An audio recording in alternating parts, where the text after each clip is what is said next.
Chapter 5. Just before 6 in the morning, Splidge hauled himself out of bed, thanked his friend and rushed back to the palace. The drawbridge had just descended. He hurried across and dashed to the kitchen to have breakfast. Groggins presented him with a better meal this time: 2 eggs, 3 rashers of crispy bacon and a couple of neatly sliced tomatoes. Splidge gulped down a mug of hot tea and crunched into toasted muffins with marmalade. Delicious. The old boy had excelled himself. "That was lovely, thank you, Groggins," Splidge said. "The king likes a proper cooked breakfast, so I try to push the boat out first thing." Splidge glanced at the window and then at the pouring rain and got up to leave. He had an appointment with the crag. That day he was going to find out more about this cragflinging malarkey. Groggins gestured for him to wait. "You haven't got an umbrella, have you?" "No, I'm terrible at remembering. My dad was a brolly man, so you'd think it would be second nature for me to carry one." Groggins went to stand up, but thinking better of it, he rested his weight back on his bottom and pointed to the cupboard beside the kitchen archway. "Have a look in there." Splidge tugged at the stiff cupboard door. It obviously hadn't been opened in a while, and among the cobwebs leaning up at the back was a solitary umbrella. Splidge stared at it in astonishment. "It's a Hanway." "Yes," the royal butler replied, impressed that the lad had recognised it. Splidge pulled it out and wiped away the spidery silk. "But it's a Han 1. It's vintage." Groggins beamed. "I never really got on with the Mark 1. Too heavy for me, but ideal for a strapping boy like yourself. You have it." "No, I can't. It's worth a fortune." "It's not in mint condition, but that one should be of special value to you." Splidge didn't have to ask why. He was staring at the tiny insignia at the base of the handle, an embossed letter V. "My father made this!" Splidge exclaimed. "He did. I bought it from him before he left. Now I'm giving it to you. It sort of completes the circle, if you know what I mean." Splidge didn't know what to say, but his face said it all. He beamed as he thanked the royal servant, and with renewed vigour stepped out of the kitchen. The little orange mop creature was waiting for Splidge outside the cowshed. "Ready for some real work?" it asked. Splidge danced over to the mini beast, grinning from ear to ear. He twirled his father's umbrella before collapsing it with a flourish and stabbing it into the wet grass. "I'm ready." "Follow me, then." They crossed the main lawn, past the greenhouses, potting sheds and royal fish ponds, until they came to a walled area. A small rickety gate hung from rusty hinges that could no longer hold it straight. "What's this? A secret garden?" Splidge joked. "No, it's the kitchen garden." "Oh, I didn't know you could grow kitchens." The crag looked at the boy and then shook its little head. Were all boys this crazy after breakfast? "This is where the royal household used to grow fruit and vegetables. Apples for the turnover, rhubarb for the crumble, and spinach for the soup." Back at home, Splidge's mother used to spend many hours in the family vegetable garden, and he helped her cultivate food for the table. Their garden was a lot smaller, of course. A padlock dangled from a chunky chain. The crag dug a paw into its hairy body and produced a key. "Can you unlock it for me?" Splidge sprung the lock and returned the key. "What's the garden used for these days?" "Push the gate open and have a look." So he did. All evidence of its horticultural past had vanished. Weeds sprouted from an abandoned vegetable patch. Fruit tree stumps poked through the muddy earth close to the perimeter wall, and in the centre was a large square of cut grass. Other than that, the garden was empty. Empty, that is, if you ignore the peculiar canvas-covered object on the grass. The orange mop trotted over to the mound, and Splidge followed. The crag then leapt up and gripped the thick material between its teeth, and with one hefty tug pulled the cover free. The sheet slid on top of the hairy crag, burying it between its folds, and it had to struggle to get free. Splidge suppressed a laugh. As the crag nosed its way out from its entanglement, Splidge studied the uncovered object. It was a brick wall, about 6 feet high and 8 feet wide. Painted on the wall in a multitude of colours was the unmistakable circular motif of a target. "It's a cragflinging target," the crag explained, shaking rainwater from its shaggy coat. "The idea is that you fling us crags at the wall and try to score as many points as you can. Obviously, you aim for the bullseye because that's where you gain the highest points. Simple." Splidge furrowed his brow. "Wait a minute. You told me yesterday that you were the only crag here, and now you just said you fling us crags." "Well, there is only me here. You saw me several times yesterday. It was me in the kitchen sink. I shot past you on the stairs after you'd seen the king, and it was me that bit the foot of the piggy-faced brute. But there are other crags in the tournament. All the competitors have their own crags. I shall explain the rules of the game later. In the meantime, you need to practice your throwing technique." "Doesn't it hurt?" The crag chuckled to itself. Splidge frowned again. It was a perfectly reasonable question. The thought of being flung at great speed towards a solid brick wall wasn't his idea of fun. Perhaps the silly thing was made of rubber.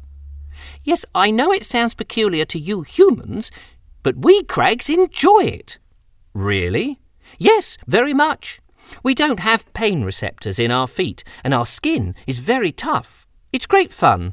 You'll just have to take my word for it." "If you say so." "Fancy a go?" Splidge was a bit unsure. "What, now?" "That's what we're here for. You are in training. You have to beat all the other cragflingers to win the tournament, remember?" "Don't remind me. What do you want me to do?"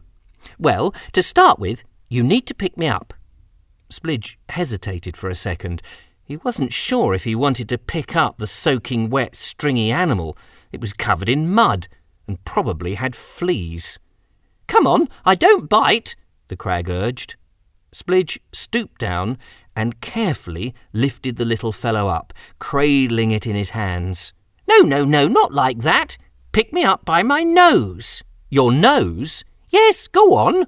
"But you've only got a tiny squashed nose. I'll never get a grip on that." "Yes, you will," the crag chuckled. "Try." It sounded like a silly and painful idea to Splidge. Mind you, the whole noble art of cragflinging appeared daft, so who was he to argue? If the funny crag creature wanted to be picked up by the nose, then so be it, and if it suddenly squealed out in pain, it would be its own stupid fault. Splidge gingerly pushed his fingers through the crag's stringy hair, careful not to poke its eyes out. Its nose felt wet, leathery, and surprisingly warm. Pinching it between thumb and forefinger, the boy lifted it up and waited for the small devil to shriek in agony. But it didn't. Then an odd thing happened. Its nose got bigger. It grew in length like a telescope. Splidge was amazed. He'd never seen anything like it. He gripped the crag's nose handle more firmly and lifted the animal level with his eyes. Splidge grinned mischievously. "What happens now?" The crag found it difficult to talk. "Take 10 paces back from the wall." Splidge obeyed, counting each step carefully. "Now what?" "Throw me as hard as you can at the wall." Splidge had been waiting for this moment. It was payback for all the running about the previous day and for falling in the dung heap. Turning his body side on, the boy carefully took aim at the big red bullseye. He wanted to hit the top score. With the crag firmly in his grip, he raised his arm above his head and started making circles in the sky as if whisking an egg. This was to build up momentum and speed in the same way the blades of a helicopter work, assuming a helicopter existed in Gud, which of course it didn't. After about 5 or 6 rotations, Splidge took a last look at the target and let go. The crag shot through the air, but it was not zooming towards the target. It shot out of the kitchen garden and dropped out of sight. Oops. A moment or two later, the orange mop creature trotted back through the gate. "I'm so sorry," the novice cragflinger said. "I don't know what happened. Are you all right?" "Oh yes, I'm fine. No broken bones. You'll have to throw a lot harder than that to hurt me. Ready to try again?" "Are you sure?" "Come on, you'll get better the more you do it." "You're pretty fearless, aren't you?" "Let's see if you can hit the wall this time," the crag teased. Splidge sighed and bent down and picked up the crag for a second throw. On this occasion he wasn't quite so reticent when he pulled out the telescopic nose, and with greater confidence he lifted the willing beast above his head and took a very determined aim. He spun his arm in a clockwise direction to build up speed, and then he let the crag fly once more. It shot through the air like a bullet, and this time right on target. That was more like it, thought Splidge, and he waited for the splat sound of the crag making contact on the unforgiving wall. But the splat never came, and Splidge stopped smiling. As the crag hurtled towards the target, the creature was flapping its feet and changed direction. It veered to one side and missed the wall altogether, landing with a gentle plop on the grass. Splidge rushed over. "Hey, that's not fair. You cheated." "What do you mean?" the crag replied, looking up at the boy. "Oh, don't give me that innocent face. I saw you. You flapped your feet and deliberately made me miss." "That's right." "What do you mean, that's right?" "That's cheating. I had a perfect aim and probably would have hit the bullseye if you hadn't mucked about." "I'm sure you would have done," the crag said with an impish grin. "Well, I don't know what you're so smug about then." "I wanted you to miss." Splidge stared at the orange mop incredulously. "Eh? That's daft. I thought you were here to help me become a cragflinger first class, just like the king said. Why would you want me to miss?" "To demonstrate that it's not as easy as you might think." "Now you're talking in riddles," Splidge moaned, utterly confused by this crazy mud-splattered hairball.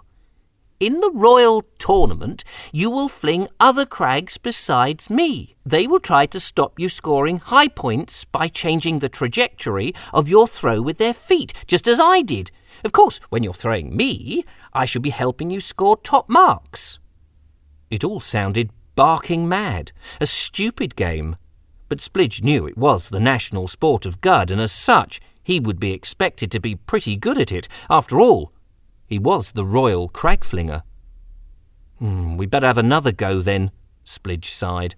"We shall be having lots of goes. I will give you some tips to beat the others. There's a lot to learn. Let's try it again, and this time I won't change course, so you can gauge your current skill level." The crag smiled and trotted back to the throwing position about 20 paces from the wall. This time, Splidge's throw was spot on. The crag flew through the air, and it didn't wiggle its legs or twist its body. Splidge had given it plenty of welly, so there was an almighty thwack as the crag splatted onto the wall. Splidge cheered. He had scored 10 points. It wasn't the highest score, but at least he'd hit the wall. The crag didn't move. It stuck to the wall in what looked like a rather awkward position. It didn't appear to be breathing either. "Are you dead?" the boy said, anxiously. There was a silence for a moment. "Nope, not dead at all," laughed the crag. It pulled itself up into a round ball and dropped to the ground. "I'm just having a bit of fun with you." "Well, that wasn't funny. I thought I'd killed you." "I'm sorry, I didn't mean to scare you. You did well for the first time. I think we can make a decent cragflinger out of you yet." Life at the palace was a combination of fun and hard work. Each day Splidge rose early, popped into the kitchen for a hearty breakfast, and then met up with the crag to practice his flinging.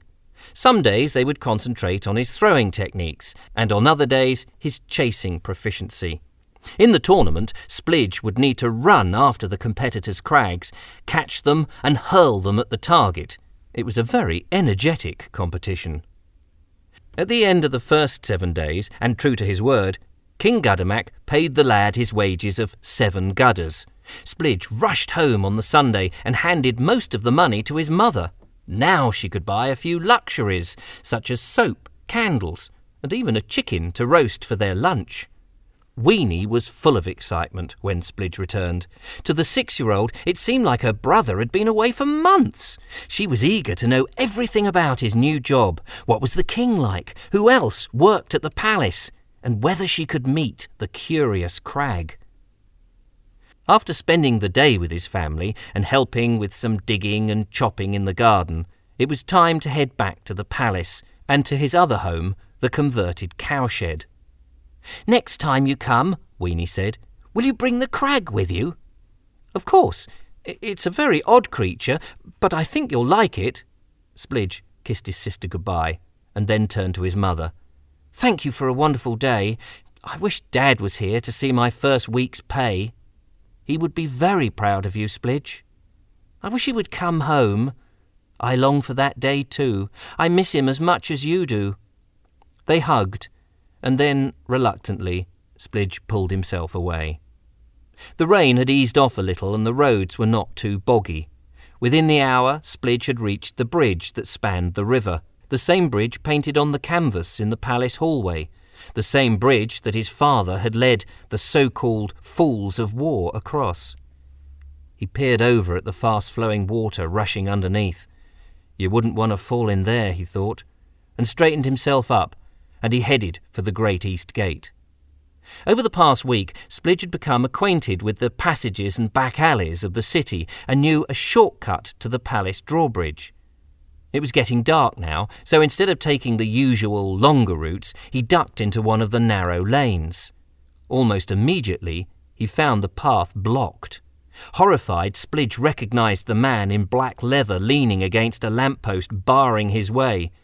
He gazed straight into the eyes of Pigface. Before he could retreat, the horrid man's pudgy hands shot out and grabbed the boy's throat, squeezing it hard. "Hello, boy. Remember me?" Splidge was unable to speak. His pupils dilated as he struggled for breath. The thug tightened his grip, pushing the lad firmly against the alley wall.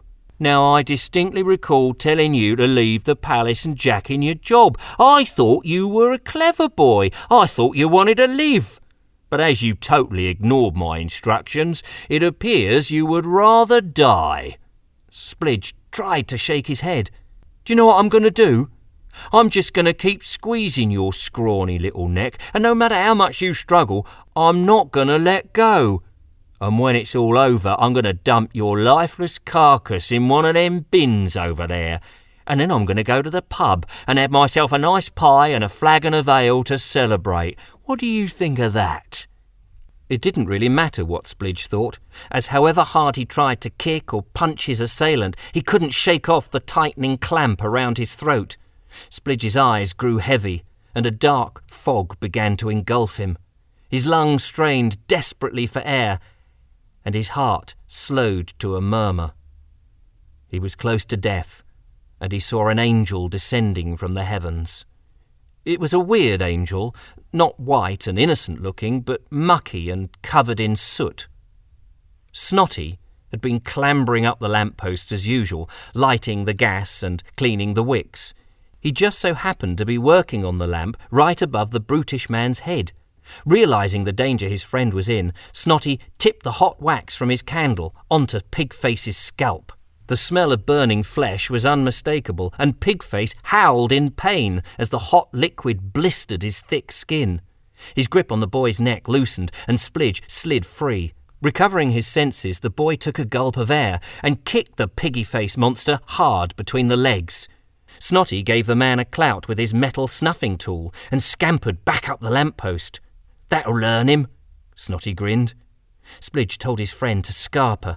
Snotty waved and jumped onto an adjacent rooftop and scuttled off. Pigface doubled up in pain and, clutching his nether regions, tried to lunge at Splidge, but he lost his balance and fell backwards into a puddle. Splidge didn't hang about. He shot off down the passage and kept running until he reached the drawbridge.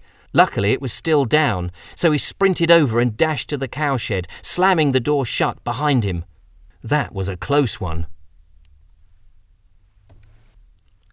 Splidge was shaken up by the attack. His neck was sore and covered in bruises. If Snotty hadn't intervened, he'd be dead. Someone was determined for him to quit his new job. But who? He sat on the bed and pulled off his boots, carefully tucking them under the small bedside table. Groggins must have popped in and stoked the stove because the room was nice and warm, so Splidge could hang his new jacket on the back of the chair to dry. He filled up his kettle and put it on the hob. A cup of Guddian tea before bed would settle his nerves. Who was that nasty man? Who did he work for, and why was he prepared to kill a 12-year-old boy? It must have something to do with the tournament and him being the Royal Cragflinger. Perhaps another competitor wanted him out of the way so they could win. The prize money of 1,000 gudders was considerable, but was it enough to kill for? The whistling kettle brought Splidge out of his meditation, and he poured his tea. The safest option was to resign. That brutish fellow would be even more aggrieved now he'd received a good kicking. Splidge sipped his warming drink. His knees, which had been shaking uncontrollably, finally relaxed. But he was in a quandary. Quitting his job would stop the attacks, but it would also sever his connection with the palace and any hope of finding his father. Splidge could hardly expect the royal household to be sympathetic or help discover his father's whereabouts if he walked out on them. The king had made it clear that as far as the royal tournament was concerned, he depended on Splidge. There was a knock at the door. Splidge wasn't expecting anyone, and he felt the hairs on the back of his neck stand on end. Had Pigface followed him to the cowshed? Was he standing on the other side of the door with a great big axe ready to bash his brains in? The door opened. "You want to put a lock on that door," the orange mop creature said. "You never know who might be prowling around the palace gardens at this time of night." Splidge let out a sigh of relief. "I have a special delivery." The crag trotted into the middle of the room, waving an envelope. "It's an invitation." "Oh? An invitation to what?" "Have a look." The cragflinger took the envelope from the wet fluff ball. He opened it and carefully pulled out a golden card. "The Royal Gud wishes to invite the Royal Cragflinger and his crag to the Royal Feast in honour of the forthcoming competition, the Royal Tournament." "Wow, that sounds nice," Splidge said. "Nice? It's more than nice. It's a big do. All the other competitors will be attending. It's your chance to meet your opponents and see what you're up against." "When is it?" "Tomorrow night, and you'll have to dress up posh." "I'm not sure I do posh." "Sometimes there are demonstrations by other participants," the crag explained. "Oh, will I have to do anything?" "No, you're lucky. As the Royal Cragflinger, you are there to meet them all and be polite. Can you do polite?" "Cheeky." Splidge sat back on his bed. It would be interesting to meet the other players. He wondered what real Cragflingers were like. Were they older than him, or stronger, or more skilled? "All the king wants you to do is to tell them how good you are," continued the crag. "Just pretend you're the best in the land and give the impression they need to work hard to beat you." "What?" Splidge jumped to his feet. "But I'm not very good. I've only had 1 week's practice." "Yes, but they don't know that, do they? And besides, you'll be fine when the time comes." "Oh, good. You had me worried for a moment. I suppose the competition isn't for ages, and I've loads of time to practice." The crag tried to smile. "Yes, the tournament is ages away. We still have 2 full weeks." 2 weeks? Splidge strutted up and down the small room. That didn't sound anything like long enough. Would he be ready to face the competitors in 14 days? Could he improve his skills in that short time? Or would he end up as the laughing-stock of Gud? If he did stay on as Royal Cragflinger, he would have no choice. He would have to be ready.